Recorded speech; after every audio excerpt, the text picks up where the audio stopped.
Nah, pemirsa, BMKG juga memperkirakan kalau suhu panas di atas 36 derajat Celcius akan melanda beberapa kawasan di Indonesia setidaknya sampai dengan 9 Mei 2024. Iya, ini Deputi BMKG Guswanto mengungkapkan bahwa kondisi suhu panas dalam rentang waktu sepekan mendatang dalam 2 daerah di Sumatera Utara, yakni Medaknya, mengharapkan bahwa masyarakat untuk bisa selalu waspada terhadap potensi dampak yang dapat ditimbulkan dalam kondisi cuaca panas seperti akhir-akhir waktu belakangan ini ya. Nah, Jason, salah satu yang disampaikan BMKG juga kalau kita kutip dari Twitter misalnya gitu, dari X gitu ya. Jadi ini kenapa Indonesia kecil kemungkinan bisa mengalami heat wave ini karena kita dikelilingi oleh jumlah lautan yang luas dan biasanya heat wave itu akan terjadi kalau ada di kawasan daratan yang jauh dari laut.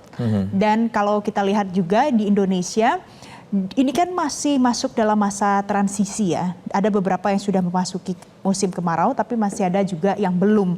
Jadi ada banyak peringatan dari BMKG untuk lebih waspada lagi karena selain suhu panas untuk beberapa daerah juga ada potensi ataupun ancaman untuk bencana hidrometeorologi.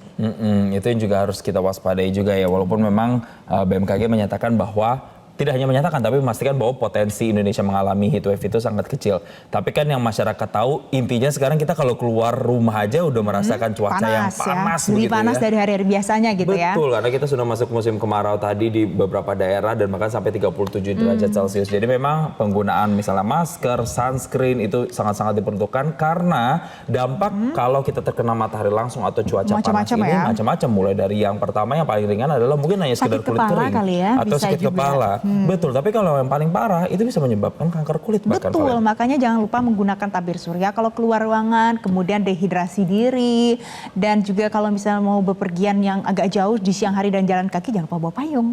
Itu untuk antisipasi ya. Nah, kita juga akan melihat bagaimana warganet mengantisipasi terkait dengan cuaca panas dalam komentar-komentar di Instagram berikut ini dari @kamazuhiro.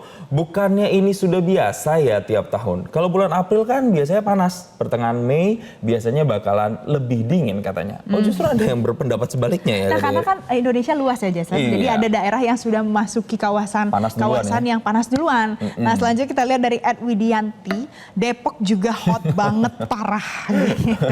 Panas, Jason. Panas ya. Kemudian ada juga @UN, Lampung juga panas tapi nggak sepanas di Batubara katanya. Oh ya, oke. Dari @eti Melinda, ya panas banget padahal si Dempuan banyak pegunungan. Nah, sama kan seperti Nepal kasusnya, tapi Nepal ada suhunya heat wave kalau kita belum. Kalau kita nggak masuk ya. Dan @novaskian, saya sampai tiap hari itu keramas karena rambutnya itu lepek keringetan mulu akibat panas katanya. Iya.